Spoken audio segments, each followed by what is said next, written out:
Share this with email, Facebook, Messenger, Twitter, Pinterest, WhatsApp, LinkedIn. Copy this link. These are external links and will open in a new window. Police are working to establish the motive behind a mass shooting which left at least 59 dead and another 527 injured at a Las Vegas concert. Gunman Stephen Paddock, 64, opened fire from the 32nd floor of the Mandalay Bay Hotel towards an open-air music festival on Sunday evening.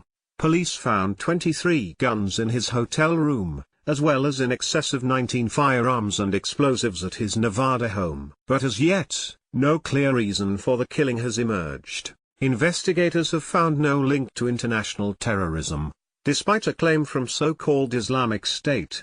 Some investigators have suggested psychological issues, but there is no confirmation of this.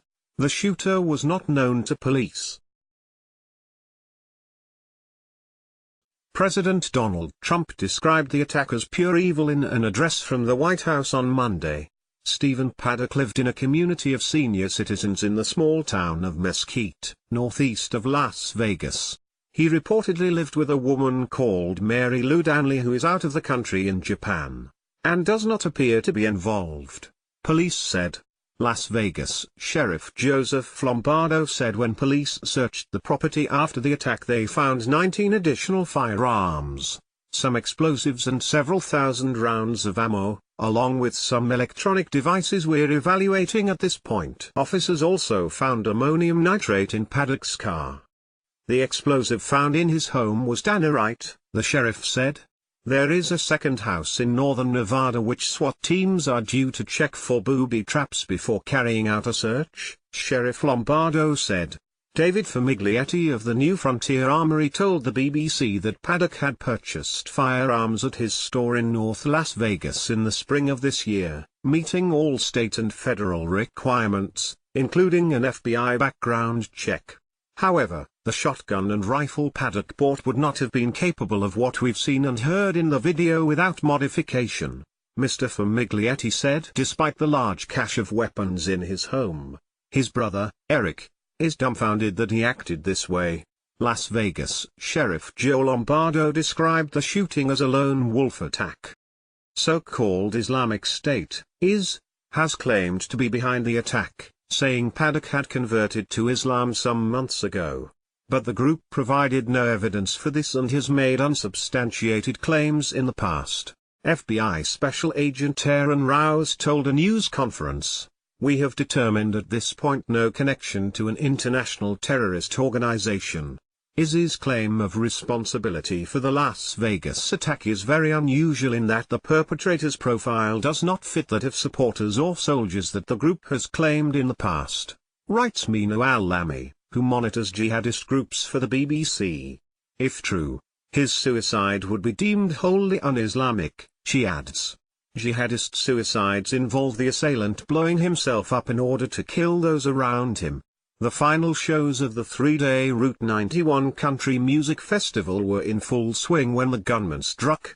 According to police, Paddock had booked into the hotel 4 days earlier, on the 28th of September, reportedly using some of Ms. Danley's identity documents. Sheriff Lombardo said there were 10 suitcases in the suite, which had 2 rooms. Thousands were enjoying a performance by top-billing singer Jason Aldean when the first of several bursts of automatic gunfire rang out, hundreds of shots, witnesses say. That was late on Sunday night, 22:08 local time, 5:08 GMT on Monday. Hundreds of concert-goers scrambled for cover, flattening themselves against the ground, rushing for the exits or helping others to escape as Paddock sprayed the site from his high vantage point. It is thought he moved between 2 windows in his suite as he carried out the attack. One man had blood all over him and that's when I knew something was seriously wrong, Mike Thompson from London, told the BBC. People were running and there was chaos. Many hotels on the Las Vegas Strip close to the scene were placed on police lockdown and parts of Las Vegas boulevards were shut. The authorities have yet to confirm the identities of any of the 58 killed. Jordan Muldoon, 23, from British Columbia in Canada, has been identified as a victim of the attack by a nurse. Sonny Melton, of Big Sandy, Tennessee, has been named as another victim by newspaper. In a Facebook post, his wife, Dr. Heather Gulish Melton, said, "She lost my true love and knight in shining armor. I appreciate the prayers, but I just need some time." An off-duty Las Vegas police officer was another of those who died. Nevada has some of the least stringent gun laws in the United States.